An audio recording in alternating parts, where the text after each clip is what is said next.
give back, but they don't. If your ministry doesn't consult the other departments involved, that is the Home Affairs, the Police Department, Immigration, when they go there, what do they talk? Do they make the law, your Attorney General, the Police, Immigration, schools that are giving technical training so that he or she, when he goes, knows what is to be negotiated? Because these meetings in Hanoi and end of the month in Manila is to draft the framework instrument. So whoever goes there must be prepared. And what about the civil society or trade union or groups here working on migrant workers? Do they talk to the Ministry of Labour and Vocational Training that is doing that, inform them, okay, this is what is happening about people who have been traveling to Taiwan, when they go there they lost the job, Korea, okay, what are the conditions recruitment agency must have? Do they have a recruitment agency have accreditation? What qualification do they have? How much money they can take from the migrant workers? If your officer who goes there doesn't talk that in the ASEAN meeting for writing this instrument, you will have a bad deal. So please, I think the most important is preparing our people to be ready with capacity, quality, but also integrity. Otherwise, you will have, after the meeting, at the end of the meeting, they will go behind and talk to Singapore and say, hey, I have a recruitment agency, I want to send more workers, I want a special deal, no need to pay 400, pay 250, work then 12 hours. It has happened many times. Betray your own people. So I think we must train them to be qualified, prepared, but also in integrity. Otherwise, we will fail. Okay, I will move on. You can have all these nice words. So the facility is both on the side of the sending countries and the origin countries like Cambodia and the countries of destination. Both countries are obligations, and also ASEAN as a region as a multilateral obligation. I will not go into detail, it will take too long, but the most important is, even on the issue of strategy, it has to be agreed ASEAN level, then you can have bilateral agreement.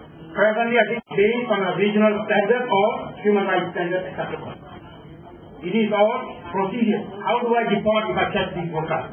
Quietly without a political backlash. If you say, I'm going to send that 1 million Indonesian workers without documents, we don't want that to happen, so we want to send a regional, agreed, binding standard. It's not my pushy. I have a private law implementation officer, acceptable. While Jakarta agrees that's the capital, Medan sends a business team to Malaysia for the agencies, politicians and everything. He's a politician in the parliament in Medan, the local parliament. Say quietly, please recruit my people, I have my business agreement on autonomy. So if you do that, then it's a problem. If Cambodian whole government and then Batam Bank or some other province sends some people into Bangkok and seek a private deal, it is wrong. So we don't want that. We want a regional agreement and every country must be binded, and within that we can have bilateral agreements and even more, maybe more than that. So I will move on. So the proposal that we have proposed, it has about 192 recommendations, comprehensive, all areas of work. ILO was involved, we had UNIFAM involved, ILO was involved, IOM on training initiatives. We have talked to Save the Children, we talked about NGOs and many others. Hundreds of groups were involved, also government. When we talk about gender perspective, we have 5 governments, all the countries in Mekong except government, plus Indonesia was there. This is a very important point. But when we talk about when we have national consultation, all governments, except in Singapore, the government matters after the consultation. That's the way Singapore deals with civil society. They don't need civil society public speaking.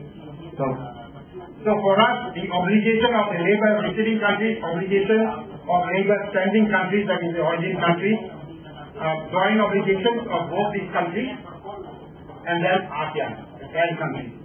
So with that framework, we can move forward a bit. So there is the ASEAN Committee on Migrant Workers, which is the governmental committee. All the labor ministries, whatever they need, here is the labor and vocational of the family. Migrant workers who are staying in Malaysia for many years are family. But I think it will take another year or two before they can agree. But very importantly, one of the objections that other countries have rejected, 7 countries, is the basic rights for migrant workers. Even Myanmar agreed, I was surprised. That means If they have the basic right, means Malaysia cannot abuse. At least have to leave itself enough time so wickedness would happen. But for Malaysia, they have not agreed their social civil society as well as officials and advisors. If you have a human rights commission in some countries, they will be invited also. So I think it's important that we know it and we have a proper representation from Cambodia. The last meeting in Bangkok, don't think really we had much representation except the government officials.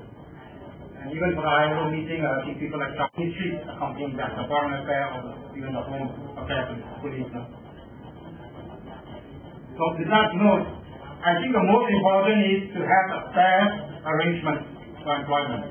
I don't need to re-emphasize, and they must be legal assets. I mean, if the worker has problems in that country, they must be able to assess it.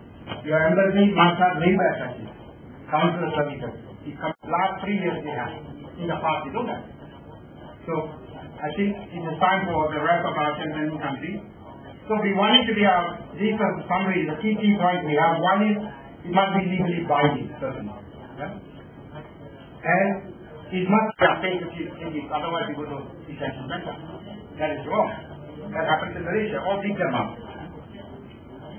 So I think the benefit, it is not just for the origin countries. The benefit for Malaysia and Singapore is a lot if you calculate money. And all the small restaurants in Malaysia have migrant workers. So one time they think we will dine them and the workers run away. They couldn't run the restaurants in Malaysia, small restaurants. They know that they depend on these workers, but they don't pay them the decent wage for living. So I think that is what we have to do. Non-discrimination. You cannot say, because you are Cambodian, I'm going to treat you differently from a Filipino, for example, or the locals in the family. So gender sensitive, just because he is a woman, I'm going to do bad things to her. Or say a dad from abuse at home. But this is also wrong. Your senior labor ministers are here, that means the deputy ministry level. No? These are ASEAN, your ministers. And in ASEAN, all the countries, all the ministers, not just labor, we have other issues, economic, security. Everyone has a big council, social council. They meet twice a year nowadays. Finally, the summit, the prime ministers and the presidents meet. So you can see the process. Without the people, can there be what is the function of these people? These are representing here, right? We are electing government that will go on 2 years. So when you talk about ASEAN representing the people, means ASEAN actually consulting, dialoguing with the people from this level. So I will not elaborate further. The instrument will be here, but then ASEAN Charter. It's like a constitution. All the things in your country is based on your national constitution. ASEAN's main constitution is the Charter. So without elaborating further, I think all the ministries in ASEAN have the same, different needs, but more or less the same structure. Like I say, if you talk about the service sector being expensive, they have a coordinating committee on services. That's since 1995, not new. Then the committee, there's also an education ministry on the skills development, no? Or maybe the Ministry of Labour is also part of that time. Then the senior officials on education, they have a come, they have meetings. All these meetings, there are 700 meetings in ASEAN. And the last group is called, I think maybe he's involved, Director General of Immigration and Consular Matters, protecting your own citizens overseas. So all these are also directly or indirectly involved in the migration issue as well. Okay. So, my last point, but in the committee going to be created, can it be created without the inclusion and protection for the 15 million ASEAN migrant workers? Serious question. So they are talking about one nation, one identity, one caring and sharing ASEAN. Is it about the people, or are we what one identity are we talking about? Are we only talking about the powerful people and rich people and the foreign investment companies, no? Or are we talking about the bottom people also? The powerless. So I think we are talking about the powerless and those who want to improve their lives, a better life. I think all are equal. But some seem to be thinking that they are more equal than the others. And that's where the problem of abuse comes in. I think we really hope the ASEAN Committee will be closed. If you want details, you don't have